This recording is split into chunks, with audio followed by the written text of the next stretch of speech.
కొరికినావు కదా ఇప్పుడు. అబద్ధం చెప్తున్నావు.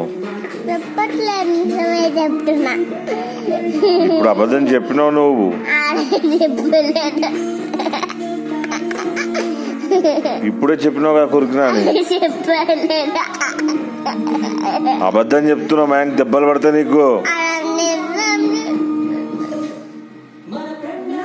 ఇప్పుడైతే నువ్వు కొరికినా చెప్పినావు కదా. అన్నను కొరికినావు. వాడు కాట్లు పడ్డాయి. నువ్వు అంతా అబద్ధం చెప్తున్నావు ఈ మధ్యన. అబద్ధం ఎందుకు చెప్తున్నావు? ఇంకోసారి చెప్పాలని చెప్పు. అబద్ధం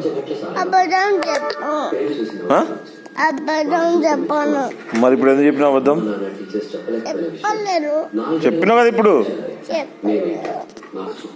అంతా ఇంకోసారి అబద్ధం చెప్తే కూర్చో. సైలెన్స్ కూర్చో.